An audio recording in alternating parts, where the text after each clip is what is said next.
Então, hoje a gente vai falar sobre a Eucaristia, né? Esse sacramento que é considerado o sacramento mais importante da Igreja, né? O sacramento mais importante que Cristo deixou. A gente está olhando os 7 sacramentos, né? E a Eucaristia é um sacramento tão importante que nesse material de base, de referência que a gente está usando, né? Que são esses textos que estão no site do Opus Dei, ele tem 2 textos falando dela, né? Então, porque tem muitos aspectos que precisam ser passados aí, reforçados, né? Então, por isso são 2 textos, e aí eu reservei hoje a aula inteira só para falar da Eucaristia. Então, geralmente, né, meia hora cada texto, então a gente vai passar a aula inteira hoje falando sobre a Eucaristia. O que a gente chama de Eucaristia, né, ela tem várias, como eu disse, várias dimensões, é uma coisa bastante importante, né, um aspecto bastante importante e amplo, mas então por isso tem várias dimensões. Talvez a maneira mais importante a gente possa dizer que a Eucaristia, né, ela tem essa natureza sacramental, é um dos 7 sacramentos, ela torna presente a pessoa de Jesus Cristo para nós, torna presente. A gente vai ver, vai explorar mais isso, né, em quais aspectos e que maneira torna presente, né? E torna presente a pessoa de Jesus Cristo completa, inteira, o corpo, o sangue, a alma, a divindade de Cristo. E também torna presente não só a pessoa, mas o seu sacrifício redentor, tá? Isso especialmente na missa, que a gente vai ver daqui a pouco, né? A gente vai falar um pouco sobre a missa aí, porque falar da Eucaristia e não falar da missa não faz muito sentido, tá? E essa presença, é importante reforçar, a gente vai voltar a falar disso, ela não é uma presença estática ou passiva, né? Mas é algo bastante ativo, no sentido de que é o próprio Jesus, na Eucaristia, que nos convida a acolher a salvação que ele veio oferecer para os homens, né? Através do seu sacrifício redentor, tá? Então, se tivesse que resumir em poucas palavras, seria isso. A Eucaristia é o sacramento que torna presente a pessoa de Jesus Cristo para nós, cristãos, e o seu sacrifício redentor. Essas 2 dimensões são muito importantes. E aí a gente vai explorando isso, né? A Eucaristia ela é tão importante que Jesus foi anunciando a Eucaristia durante a sua vida pública aos poucos. Em vários momentos, você vai lendo o Evangelho, Jesus foi anunciando a Eucaristia, foi preparando os apóstolos para receber isso, né? O momento mais, assim, óbvio, né, que todos os grandes escritores cristãos sempre comentam, é o milagre da multiplicação dos pães. Claro, né, é uma prefiguração da Eucaristia. E assim como esse, há outros momentos, né, que Jesus fala, né, e depois Jesus vai sendo mais explícito, até chegar à instituição da Eucaristia, na Quinta-feira Santa, né, que, aliás, a gente vai celebrar aí em poucos dias, essa semana, né, a próxima semana, a Semana Santa, então, poucos dias a gente vai celebrar, vai reviver tudo isso aí, né. A Eucaristia, ela não foi prefigurada apenas por Jesus, apenas na vida de Jesus.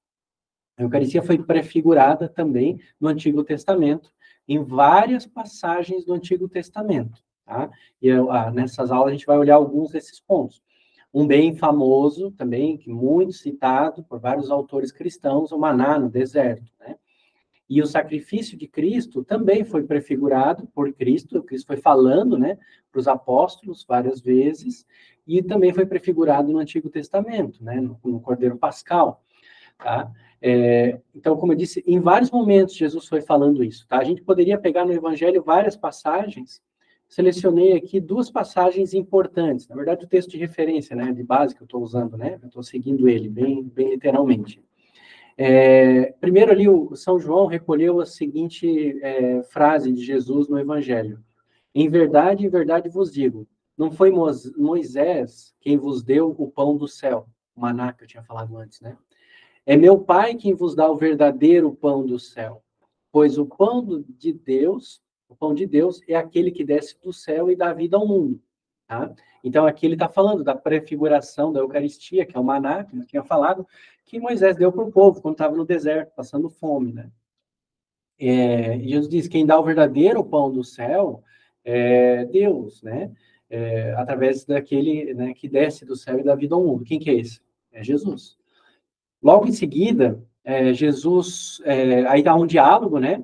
entre eles, que pão é esse e tal, né? E aí Jesus responde de maneira mais explícita. Então está muito claro, assim, as palavras dele.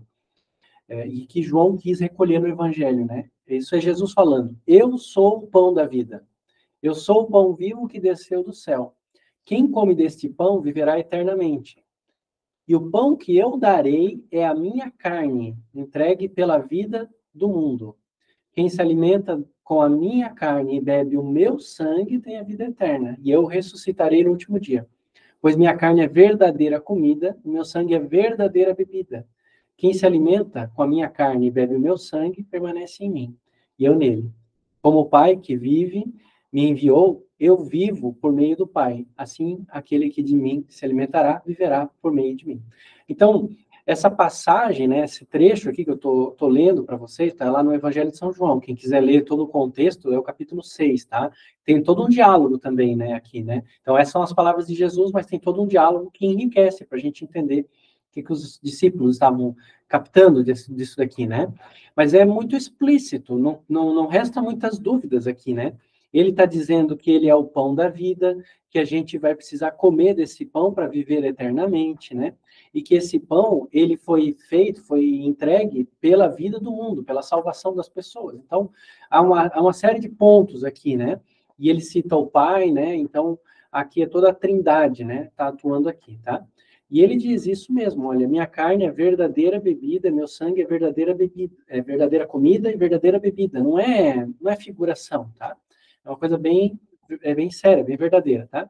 Então, Jesus instituiu esse sacramento na última ceia, como eu disse, a gente vai, né, em poucos dias aí, a gente está às vésperas da Semana Santa, né? Na quinta-feira a gente vai reviver isso tudo, né? Os 3 evangelhos recolhem isso, São Paulo também relata isso, a instituição, tá? Porque é muito importante, tá? E então está amplamente narrado nos evangelhos e no Novo Testamento esses aspectos da Eucaristia. Jesus, quando celebrou, né, e instituiu a Eucaristia, foi no contexto da Páscoa judaica. Isso é bem importante também, extremamente importante. A gente entender que os judeus, né, celebravam a Páscoa, onde eles sacrificavam o cordeiro pascal, e aí tinha a ceia, onde eles comiam o cordeiro pascal, lembrando que a Páscoa era uma memória, né, da fuga deles do Egito, né, que o faraó não queria deixar eles fugirem, e aí então o Egito foi flagelado, né, e teve aquele momento que Deus flagelou os primogênitos, etc. Então, tem toda uma antiguíssima tradição, né, do cordeiro imolado, da Páscoa, a Páscoa, né, quer dizer passagem, né, essa fuga, né, e que já, inclusive, a Páscoa vinha sendo prefigurada já, né, também, né, através de das festas antigas que os judeus tinham, né. Então, veja que, como Santo Agostinho sempre dizia, Deus é um grande pedagogo, né? Ele vai ensinando, e quando a gente ensina alguma coisa, né, para os nossos alunos, né, Marcos? A gente estava falando disso agora, né? Quando a gente ensina algumas coisas para os nossos alunos, né, a gente precisa ter muita paciência, as pessoas não entendem, né, os alunos têm dificuldades, então, Deus também age assim com o povo, né? Então, quando Jesus institui a Páscoa, é como se fosse, o ápice dessa pedagogia de Deus. Deus veio preparando o povo para aquele momento. Por isso que se fala que a vinda de Jesus é a plenitude dos tempos. Plenitude dos tempos, porque é quando Deus se revela plenamente para o ser humano, em Jesus Cristo. Então, a Páscoa de Cristo, ela é absoluta. Ela tem uma novidade que nenhuma das outras tinha. Todas as outras eram preparação. Essa é a Páscoa definitiva. Elas preparavam para essa. Né? Então, não fazia sentido a Páscoa pela Páscoa. Né? Elas estavam preparando tudo isso. Né? E Cristo deu o seu corpo e derramou o seu sangue como um cordeiro, né? Para a remissão dos pecados. E ele foi muito explícito, né? Quando ele instituiu esse sacramento, ele falou para os apóstolos: fazer isso em memória de mim. Então, quem pode celebrar a Páscoa, quem pode fazer isso em memória dele, são os apóstolos, em primeiro lugar. Os bispos hoje são os apóstolos, eles são os sucessores dos apóstolos, né? E então Jesus confiou aos bispos esse poder e, né, os bispos aos presbíteros esse poder também, tá? Então, Assim como Jesus, na Quinta-feira Santa, né, transformou, né, o pão e o vinho em corpo e sangue, hoje também nós fazemos isso. Nós temos, né, esse pão e vinho que são oferecidos, toda uma liturgia que envolve a oração, a oração de ação de graças, uma oração de bênção, consagração desses dons, né, e depois a distribuição da comunhão, né. Toda essa liturgia, se você for olhar a liturgia da missa, ela está espelhada no que Jesus fez na Quinta-feira Santa. É bem fácil de ver esse paralelo, tá? Se você pega as leituras, né, da parte da Quinta-feira Santa, você vê esse paralelo, assim, muito bonito, né? Então, a igreja sempre celebrou a Eucaristia, tá? Se você pega o Ato dos Apóstolos, né, que narra as primeiras comunidades cristãs ali, né, São Lucas escreve, nos Atos dos Apóstolos, a gente tem narrativa da celebração da Eucaristia, ou seja, da missa, tá? Em Jerusalém, em Troade e em Corinto. Eles narrando, né, em todos esses lugares como é que se celebrava. E é muito importante que eles sempre dizem que os cristãos celebravam no primeiro dia da semana. Lembra que o primeiro dia da semana é o domingo, né? Não é a segunda-feira. A segunda-feira é o segundo dia da semana, né? É o domingo, que é o dia do Senhor, que é o primeiro dia da semana. Então, tudo está narrado nos Atos dos Apóstolos, né? Como eles faziam, tá? Então, muito importante. Tem alguns elementos essenciais para a gente celebrar essa Eucaristia, né? Não se celebra de qualquer forma. Nós seguimos a maneira como Jesus ensinou e, claro, que o rito tem as partes essenciais e tem as partes que foram, digamos, são colocadas depois pelos bispos, né? Pela igreja, para enriquecer isso aí. Mas as partes essenciais das celebrações eucarísticas são a assembleia dos discípulos de Cristo, né? E a realização desse novo rito, que é toda essa parte da liturgia, né? A assembleia é todos os cristãos, né? Todos eles são chamados a participar da Eucaristia. Não é só o padre sozinho que está celebrando a Eucaristia, né? Toda a assembleia está celebrando. Mesmo quando o padre, ele pode celebrar a missa sozinho, né? Quando o padre celebra a missa sozinho, ele nunca está sozinho, porque a igreja é uma unidade. Então, de certa maneira, toda a igreja está sempre presente com ele, né? Não está sozinho o sacerdote. E a igreja sempre participa. Então, temos a igreja, né, os fiéis, participando disso, né? Claro que só o sacerdote, né, o ministério que está lá, foi ordenado, né, ele pode consagrar a Eucaristia, um leigo não pode. Se eu ou qualquer outra pessoa, vocês forem lá, né, celebrar, a gente não vai conseguir consagrar, né? Nós não temos essa capacidade, não podemos fazer isso, né? Mas isso não quer dizer que a gente não participa, a gente participa ativamente da liturgia, né?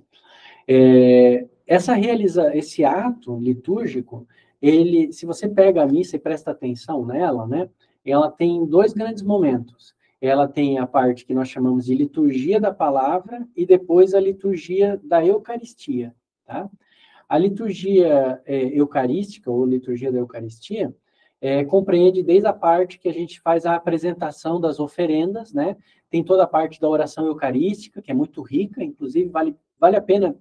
É muito importante prestar atenção na missa inteira, claro, né? Mas a oração eucarística, são várias orações eucarísticas possíveis, ela é muito, muito, muito rica. E vale a pena, especialmente nesse momento, tentar ter uma atenção maior. Não que o resto não precisa, né? Mas nesse momento, assim, usar toda a sua energia para prestar atenção na leitura da oração eucarística, porque ela é muito bonita.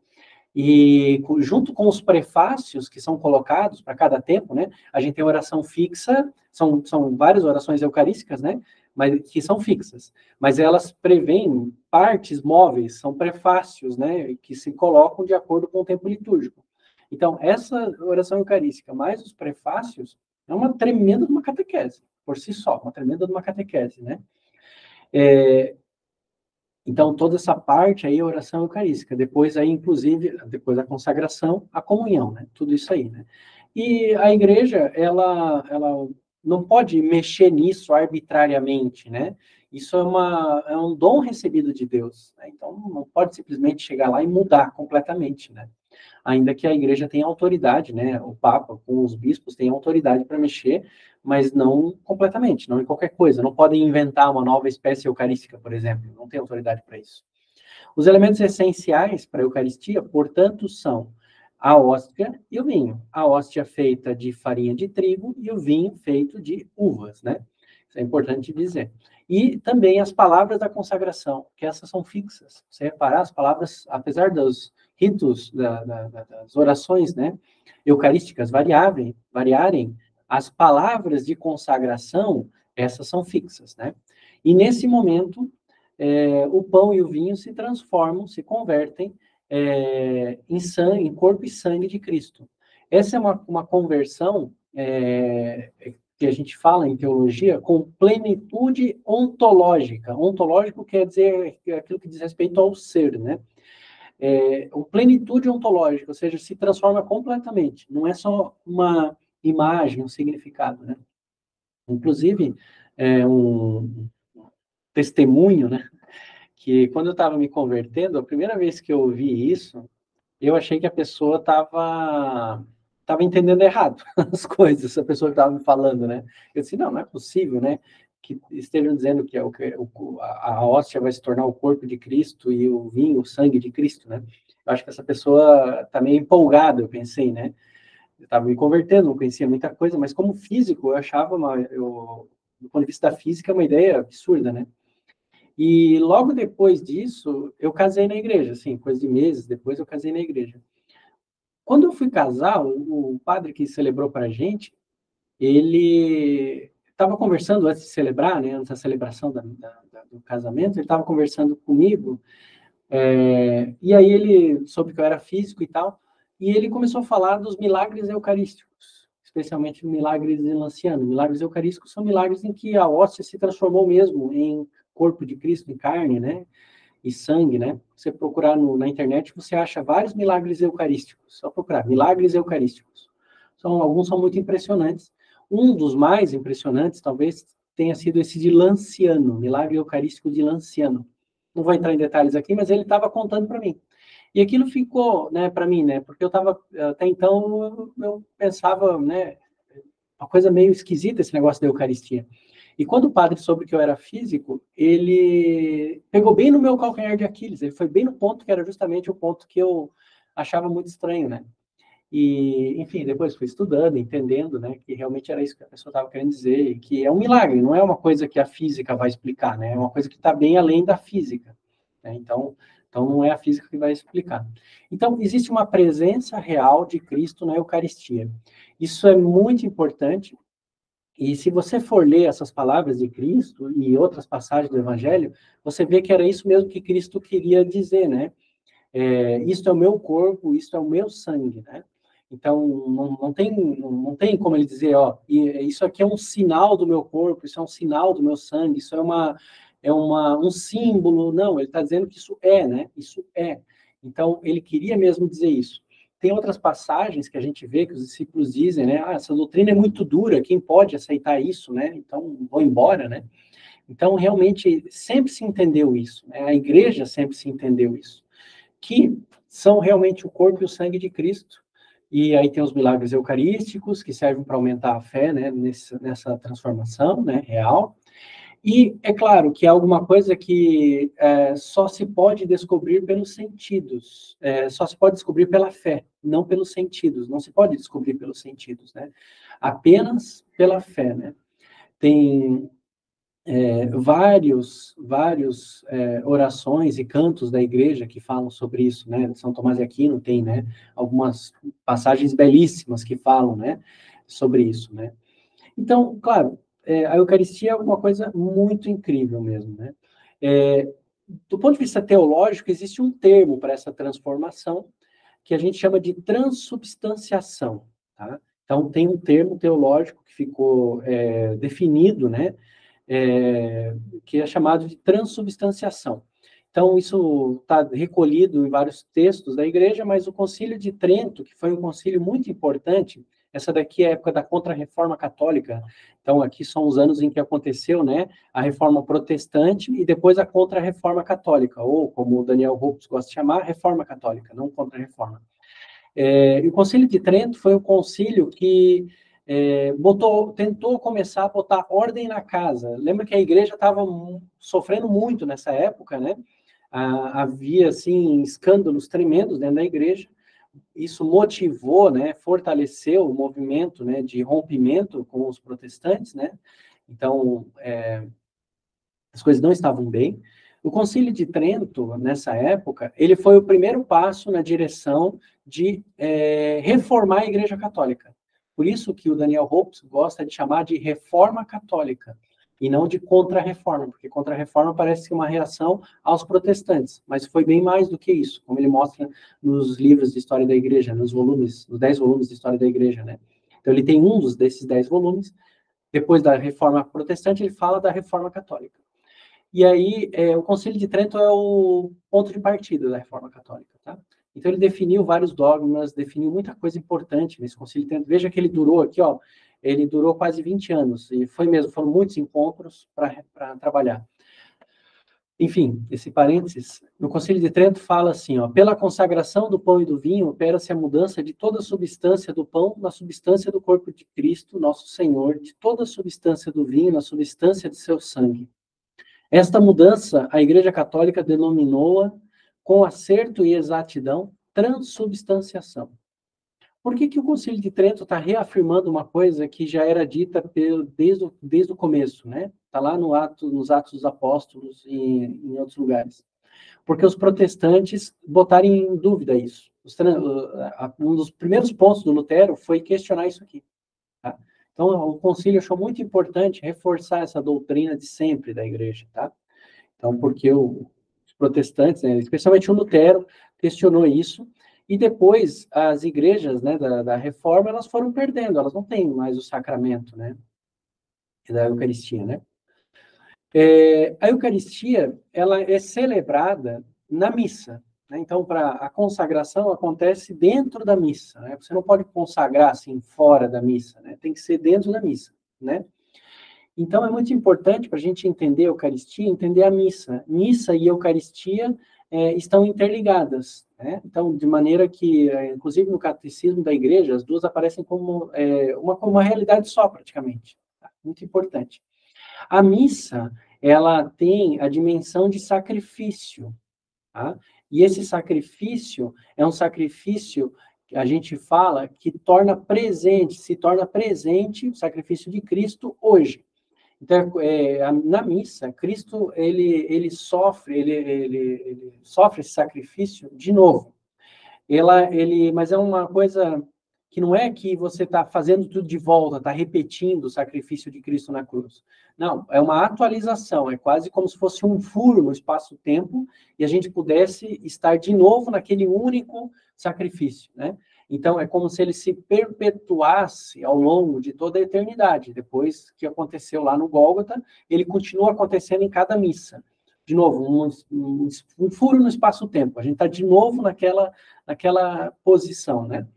E, então, é muito importante entender essa dimensão de sacrifício da Eucaristia, né? Cristo, quando deu essa missão para os apóstolos, né, fez isso pensando nisso, né? Tá? Então, assim, Cristo na missa, a missa não é só como se fosse um teatro daquilo que aconteceu. Não, a missa torna atual aquilo que aconteceu, né? Aquilo volta a acontecer de novo, tá? Isso é bem, bem importante para a gente, tá?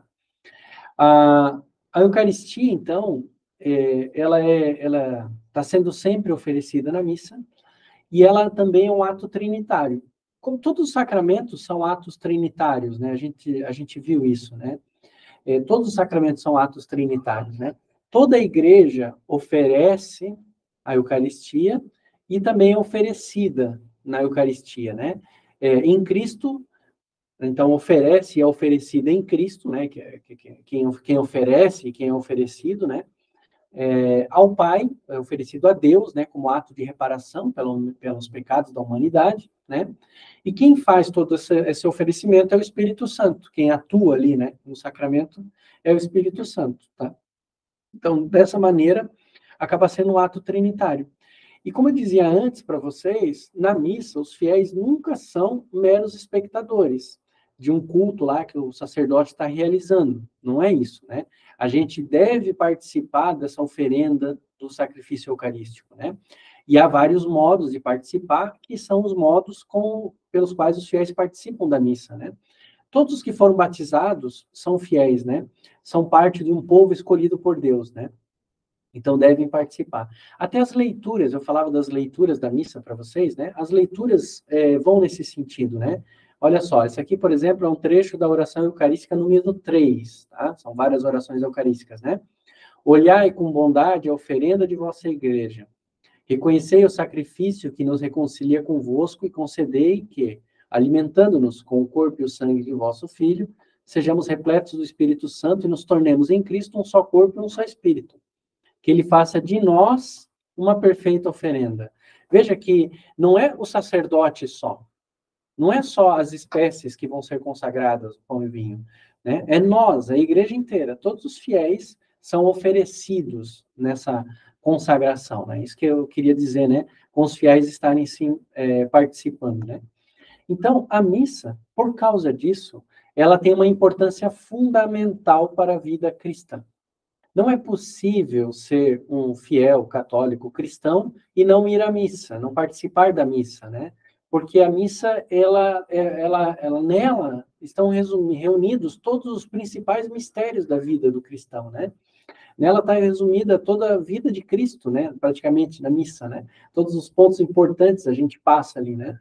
De maneira que São José Maria dizia para a gente, né? Aconselhava os fiéis do Opus Dei a considerarem sempre a missa como centro e raiz da sua vida interior. Ele usava essa expressão. A missa é centro e raiz da nossa vida interior.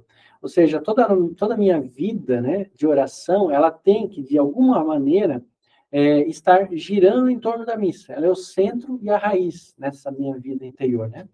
E é isso que, essa é uma das manifestações mais importantes do que São José Maria chamava de alma sacerdotal.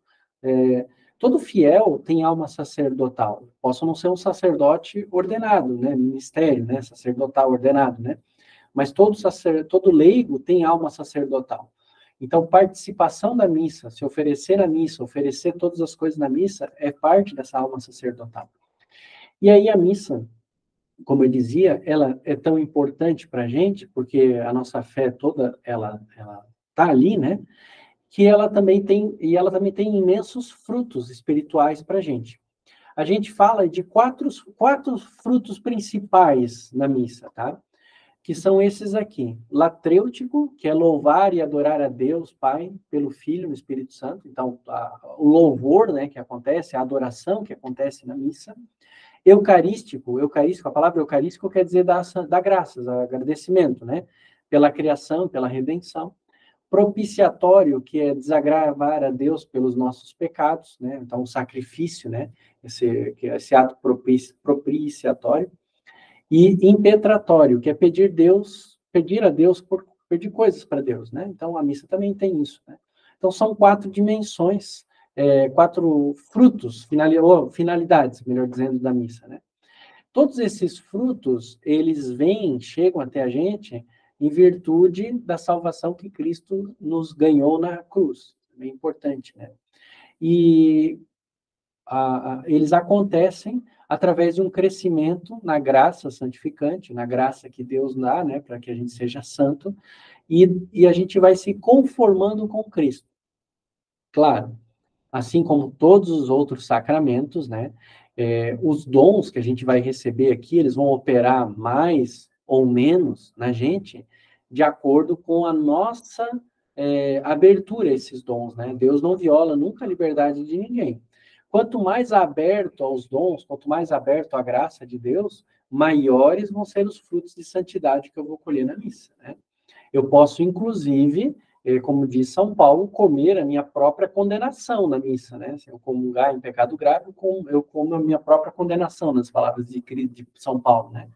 Então, se eu vou colher frutos ou condenação, depende de mim. O dom de Deus está dado, né? Eu que vou ter que ver como eu vou receber isso, com que fé e com que devoção eu estou recebendo isso, né? Então, eu dizia para vocês que a missa, a Eucaristia, tem essa dimensão, né? E ela foi instituída na Quinta-feira Santa, no contexto, né, do banquete pascal. Então, ela tem muito forte essa dimensão do banquete pascal, da Páscoa, passagem, né?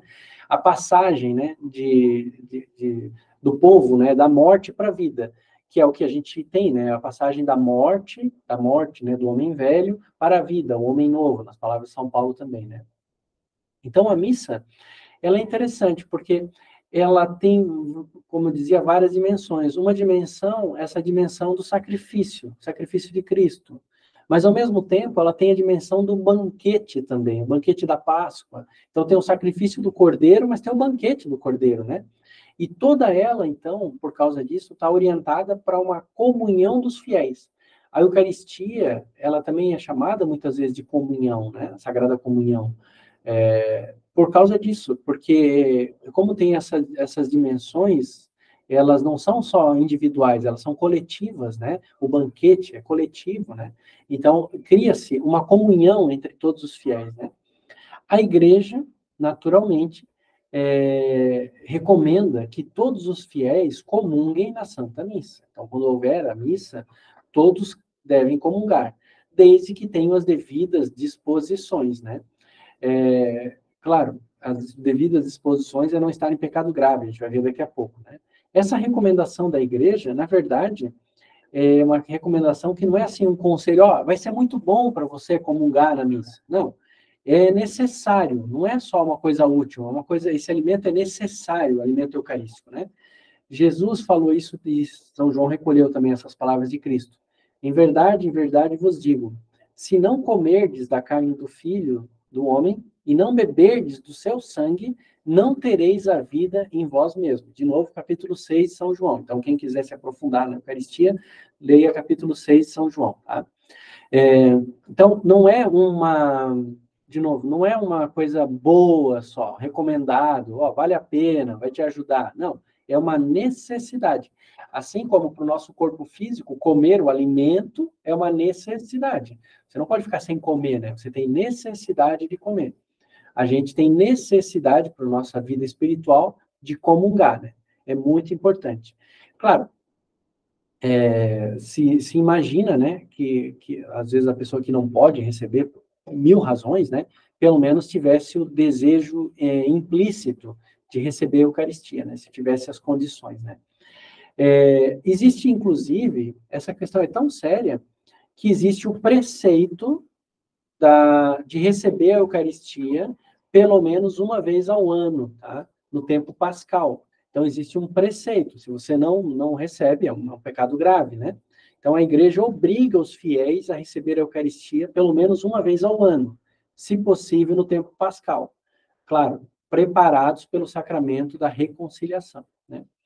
Então, para quem pode se confessar, né? Por exemplo, um casal de segunda união não pode, então aí já as coisas complicam, né? Diferente, né? Então, ninguém é obrigado, como se diz, né? Na moral, né? Teologia moral, ninguém é obrigado ao que é impossível, né? Se você não pode se confessar, também não vai poder receber a Eucaristia uma vez por ano, né? Paciência, né? Mas para nós que podemos, nós temos essa obrigação, né? E aí a igreja recomenda, olha, se vai ser uma vez por ano, que seja no tempo pascal. Mas, na verdade, a recomendação da igreja é maior, que se receba a Eucaristia todos os domingos e dias de festas, e ela estimula até que receba com frequência maior, inclusive todos os dias, que é o que nós, no Opus Dei, vivemos, né? No Opus Dei, nós temos como norma, quem é do Opus Dei, assistir a missa todos os dias e comungar, né? Todos os dias, né? Então, nós temos essa norma, né? Comungar todos os dias, né? Então, que é alguma coisa muito boa. A comunhão diária, ela é na realidade da igreja, é uma coisa mais recente. A boa parte da história da igreja se considerou que a comunhão era uma coisa tão extraordinária, a Eucaristia era uma coisa tão extraordinária, que só se comungaria algumas vezes por ano. Muitos santos só comungavam, né, uma vez por ano, porque tinham um escrúpulo muito grande, né, na sua época, né, sobre isso, né. Então, com o passar do tempo, foi se entendendo que não, que a comunhão poderia ser diária e que traria frutos muito grandes, né. De maneira que hoje, no nosso tempo, é vivamente recomendado pela igreja, tá? Eu tinha comentado no comecinho, quando eu estava falando da Eucaristia, né, que o ministro ordinário, o ministro comum da Eucaristia são os bispos, que são sucessores dos apóstolos, a quem Jesus deixou essa instituição, né? Mas também são os presbíteros, né, que fazem, que são capazes, né, de celebrar a Eucaristia, né? Mas para distribuir para o povo a Eucaristia, também é ministro ordinário da distribuição da Eucaristia o diácono. Tá? Então, o diácono, ele não pode consagrar. Isso só o bispo e o padre pode fazer, né? Mas o diácono pode distribuir. É papel da tarefa do diácono distribuir também. E quando na igreja tiver muita gente, ou numa celebração, né, tiver muita gente, e não tiver sacerdotes, bispos e diáconos suficientes para distribuir para todo o povo, que a distribuição demoraria tempo demais, aí se pode usar os ministros extraordinários da Eucaristia. Tá? Veja, o nome é bem claro. Ministro extraordinário. Extraordinário quer dizer, ó, não é o comum, é o caso extra, é o fora do comum. Fora do comum seria que a distribuição da Eucaristia demorasse demais, não pudesse, né, entregar para todo mundo, né? Então, você lançaria a mão dos ministros extraordinários, tá? Nas igrejas, nas paróquias que a gente tem, acaba sendo absolutamente necessário o ministro extraordinário da Eucaristia, tá? Pelo menos eu, na igreja onde eu vou, se fosse só o padre e o diácono lá, a distribuição da comunhão ia levar mais de meia hora, porque é tanta gente, que não tem jeito. E olha que eles celebram várias missas por dia. Então, não tem jeito, tá? Mas, e muitas vezes, a gente vê que não é vivido assim. Muitas vezes, às vezes eu vou numa missa de manhã, tem bem pouquinha gente. E, às vezes, o padre nem distribui a Eucaristia, ele dá para o ministro distribuir. Não precisava ser assim, tá? Não era para ser assim. Era para ele distribuir. Não era para ter ministro extraordinário nessa missa, na verdade, tá? Celebrando. Ele já está assistindo lá, com os fiéis normais. Isso ele pode fazer sempre, né? Então, deveria fazer assim, né? Uma coisa importante é que os fiéis, né, precisam ter as disposições necessárias para receber a Sagrada Comunhão. Ah, e antes disso, antes que eu me esqueça, a Eucaristia tem que ser distribuída, então, pelos ministros ordinários e, quando necessário, os extraordinários, né? Nunca pode acontecer do padre deixar a hóstia, né, em cima da patena lá no altar, e o cálice com vinho, e os fiéis mesmo irem lá pegar. Isso não deve acontecer, isso está errado, tá? Ela deve ser distribuída para os fiéis. Também não pode passar de mão em mão, então pega aí e vão passando, né? Também não pode ser, tá? Tá errado fazer assim. Se algum lugar está feito, está errado. E a gente tem que ter as disposições necessárias. É um sacramento tão grande que a gente precisa ter as disposições necessárias. Aquela passagem de São Paulo que eu estava falando para vocês, né? Quem come o pão e bebe o cálice do Senhor indignamente será réu do corpo e do sangue de Cristo, do Senhor. Examine-se, pois, o homem a si mesmo. E então coma do pão e beba do cálice. Pois quem come e bebe sem discernir o corpo do Senhor, come e bebe sua própria condenação. Muito forte essa palavra, né? Comer e beber a sua própria condenação. Então, isso São Paulo está dizendo que existem condições que nos tornam indignos de receber esse sacramento, tá? E essas condições são, em primeiro lugar, o pecado grave. Se eu tenho um pecado grave e não me confessei, eu não posso receber a Eucaristia, tá? Pode existir uma exceção, que é eu ter um pecado grave e não poder me confessar e receber a Eucaristia, tá? Com a disposição de me confessar logo em seguida. Mas isso não deveria acontecer, tá? Inclusive, o melhor é esperar para ir comungar depois da confissão, tá? Então, poderia, né, em alguma situação muito extraordinária, né, ter essa condição, mas isso não deveria acontecer, tá? Tá errado, tá? O certo seria eu sempre me preparar, né, com a confissão antes, né? Isso deveria ser o correto, tá? Então, é preciso estar, né, ordinariamente estar em graça de Deus, tá? E é por isso que as pessoas de segunda união não podem, ordinariamente, receber a Eucaristia, porque eles não podem se confessar. Porque para se confessar, você precisa estar arrependido do seu pecado e ter o propósito de não fazer mais. Quem vive em segunda união não tem o propósito de não ter mais relações, porque volta para casa, volta para volta para a situação irregular que estava, né? Então, não tem esse propósito, tá? A menos que o casal tenha o propósito de não ter mais relações. Aí, bom, aí ele poderia se confessar, inclusive, e receber a Eucaristia, tá? Mas, normalmente, não é o caso, né? Então, para comungar, é preciso estar em estado de graça e também se preparar para isso, né? São José Maria sempre dizia, né? Se preparar para a missa que há de vir e dar ação de graças pela missa que já teve. Isso, né, para quem vai na missa todo dia, né? Então, a missa divide o dia em dois momentos. O momento que você vai se preparar para ela e o momento que você vai dar ação de graças dela, né? Então, é bem importante. A gente tem que ter essa disposição da alma e também a disposição do corpo, claro, né? Uma disposição do corpo muito importante para a missa, e é muito desconhecida dos fiéis, infelizmente, é o jejum eucarístico. É um ato de piedade e é exigido pela igreja, você receber a Eucaristia em jejum. Na igreja latina, esse jejum é de 1 hora. Então, na hora anterior a receber a comunhão, você não pode ter comido e nem bebido nada, né? Exceto água ou remédio, né? Exceto água ou remédio, tá? Então, é um ato de piedade. Por quê? A Eucaristia vai chegar no seu estômago e vai encontrar lá uma festa, né? Então, é um ato de piedade, tá? Não tem problema você prolongar um pouquinho mais, caso você queira, tá? Antigamente, esse jejum era bem maior. Existia uma época, né, na história da igreja que só se podia celebrar a missa de manhã e o jejum era desde a hora que você se deitava até de manhã. Então, você tinha que ir na missa realmente de jejum, tá? E, então, tinha toda a prescrição lá de como viver esse jejum. Era a noite inteira, né?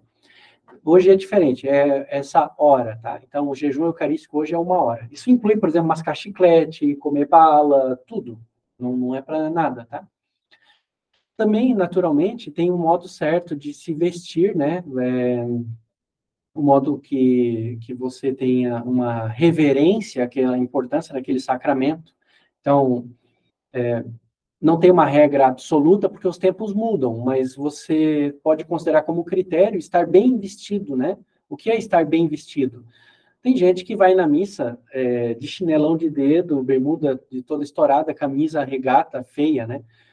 Toda estourada também, às vezes, né? Então, olha, procura estar o melhor vestido que você pode. A tradição popular tem até um nome para isso, né? Roupa de domingo, roupa de missa. Né? Antigamente, a pessoa pobre, ela tinha roupa de missa, porque ela tinha uma roupa muito especial para ir na missa. Essa é uma piedade, né? Uma piedade que nós podemos ter, né? Quem tem condições, né? Eu penso que hoje, né? De novo, tem todo um fator cultural aqui. Mas quem tem condições, no mínimo um sapato fechado e uma calça comprida e uma camisa boa, bonita, né? Não precisa ser necessariamente uma camisa de manga comprida, embora também não seja mal, né? Usar uma camisa de manga comprida.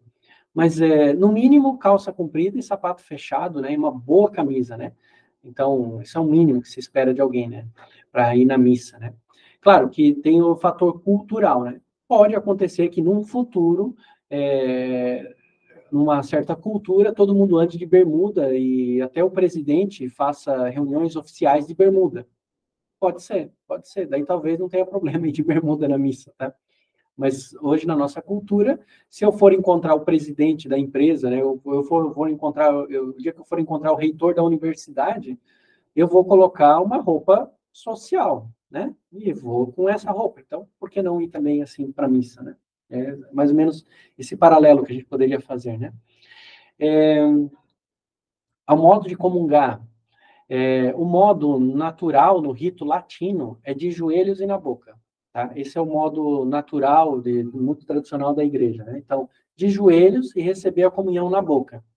Mas não está proibido, especialmente no Brasil, não está proibido, os bispos permitem que se comungue de pé e se receba a comunhão na mão, tá? Mas sempre com muita piedade. Tá? Mas ninguém pode obrigar o fiel a receber assim, né? Porque o modo normal de receber a Eucaristia é de joelhos e na boca, tá? Então, o padre não pode obrigar você a receber na mão. Agora, tem toda uma questão também aí de tato, de delicadeza, digamos assim, de não comprar briga, porque a gente sabe que alguns sacerdotes não querem entregar a Eucaristia na mão dos fiéis, na boca, né? Então, às vezes vale não comprar briga com vale muito mais não comprar uma briga, não expor o sacerdote publicamente, é uma questão dessa, né? E, enfim, talvez até mudar de igreja, se for o caso, né? Não de igreja, não virar protestante, por favor, né? O lugar de ser comunga, né? Tá? Enfim, mas vale toda uma sociologia eclesiástica aí, tá? Para não criar escândalos, tá? E uma coisa muito importante é preparar bem as crianças para a Eucaristia, né? A gente deve oferecer o sacramento da Eucaristia para eles, assim que eles forem capazes de entender o mínimo da doutrina cristã, da doutrina católica e sobre a Eucaristia, né? E preparar bem as crianças, né? Para a gente já ir encerrando, os efeitos principais da Sagrada Comunhão são o perdão dos pecados, né? E toda a graça que a gente recebe para estar unido a Cristo. Então, ela promove, né, essa unidade em Cristo, né? Porque Cristo, né, a Eucaristia nos diviniza. E como ela nos diviniza, nos incorpora em Cristo, promove a unidade de todos os cristãos também, naturalmente.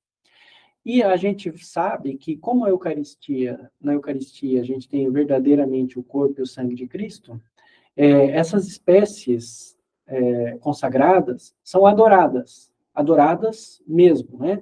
Então, até brincava uma vez com um amigo meu, que é protestante, né, que eles criticam os católicos nas coisas erradas e não criticam nas certas. No sentido de que eles, muitas vezes, criticam a gente por adorar imagens, mas eu nunca vi um protestante criticar um católico por adorar a Eucaristia. Então, a gente realmente não adora imagens, e eles falam muito sobre isso. E é bobagem, porque a gente não adora imagens, mas não falam sobre a Eucaristia, que a gente adora de fato. Então, quando a Eucaristia é colocada, né, em exposição, ela é adorada como se adora o corpo do Senhor, como se adora o Cristo, porque ela é corpo do Senhor. Então, se adora a Eucaristia, né? Isso é muito importante, porque há a presença real de Cristo ali. Então, ela é guardada no sacrário e a gente deve, né, ter toda a reverência, né, e adoração, né? Um detalhezinho material concreto dessa reverência, né, para vocês terem ideia. Sempre que você visita, né, um sacrário, você se ajoelha. Em geral, a gente vai se ajoelhar e vai colocar um joelho no chão. Né? Então, vai se abaixar, não vou fazer aqui, não dá para eu mostrar para vocês, mas imagine colocando um joelho no chão. Então, a pessoa se dobra e bota um joelho no chão. Se a Eucaristia está exposta, o sacrário aberto, ou a Eucaristia está no ostensório, você vai se ajoelhar com os dois joelhos no chão. Não é um só, são os dois, tá? Então, um detalhe importante aí, né? E a Eucaristia ela é tão importante na igreja que a gente tem duas festas principais para a Eucaristia. Quinta-feira Santa, que vai ser agora, Semana Santa, e solenidade do corpo e do sangue de Cristo, Corpus Christi. São as duas grandes festas. E era isso que eu queria falar hoje para vocês sobre a Eucaristia. Vamos ver se